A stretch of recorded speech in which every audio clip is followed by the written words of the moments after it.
Smart, connected, simplified. Reach 3D, reach 3D. Alright guys, as you can see we're logged into our account, and how it works inside the system is there are many different ways to make an income or build a living with 3D printing. And the first one we'll start off with is the 3D model section. So inside the 3D model library we have our models loaded, as you can see, and you can see that, like for example, some users, they uploaded their models. These ones you can download because they have no price tag next to them, and other ones have commercial tags on them, and these models we generally have to buy, and this is how we support other creators by obtaining their models or obtaining the files for their models. So what we're going to be focusing on now is to upload a model. So on the right top side of the screen we're going to have the blue upload model button, and this dialog will pop up. Now let's use, for example, we're going to do the 3D Benchy so that we can show you guys. As you can see, we choose the Benchy file, and when we have chosen the Benchy file we have three buttons here. One is lay on face, the other is move, and the last one is rotate. Now the move one is fairly basic, you can move it around. The rotate one allows you to rotate the model, and then also the lay on face one, you click on it, you click the face and it rotates automatically. Now what's cool about this model setup and the model library is that you can upload multiple model files. So you can just click on add file, and let's say for example let's add another model file. So we go here, we say let's do skull. Okay, so now you can see there's two model files here, and what we can do is we can just move this model up to check it out, to place it. So we can say now I want this one like this, and we want to move it around a bit right there. Alright, so now let's go back, but maybe this is not the main model.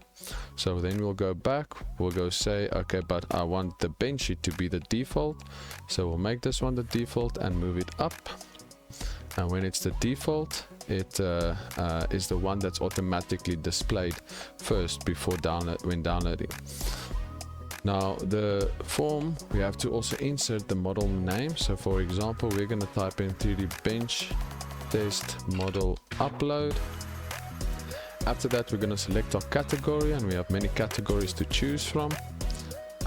So let's choose toys, and then we have to enter the description. So this is the description for the 3D model, right? After that, because with the models and the way our system is designed, we have to add licensing to the models to showcase, can we share the models with a link? Are we allowed for it to be in public domain? Are people allowed not to share it, but they're allowed to use it for their private use? And this is why we have the license section here. And then right next to the license section we have the visibility. The visibility has three options: public, private or commercial. So public means anyone can see it, private means only you can see it, and commercial means you're going to sell it. Now as you can see, when you choose commercial, there's going to be two options to choose from. Personal use price is basically saying to the user they're allowed to use the model inside our system, and where you're selling the model for cheaper because it's inside the system. But if they want to commercially use the model, for example sell the 3D print for the model, and they want to be able to download the model to do so, then we add a second price. So let's say this is 20 bucks, and let's say this is 50 bucks. Right? Okay, so we also have two options here, which is called the model type. Model type means, for example, a keyring that has different names on it. So you have family members that you need to print 10 keyrings or 10 coasters, and each have a different name on it. But with this specific use case, we're going to be configuring a model to become a 3D product.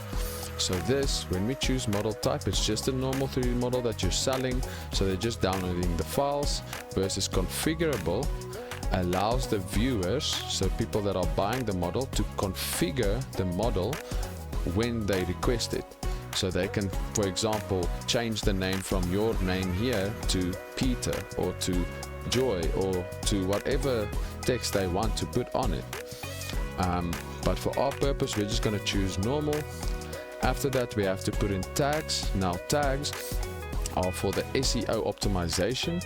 This is mainly how users search for models. So they type in mechanical, or they type in bench test, or they type in calibration, or anything like that. So usually a rule of thumb with the tags is your title contains the tags, and some of the keywords from your description also contains the tag.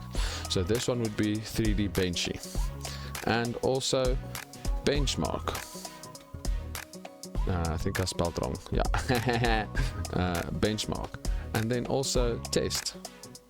Then after that, now I don't have a preview image of the 3D Benchy model, so we're just going to upload any image.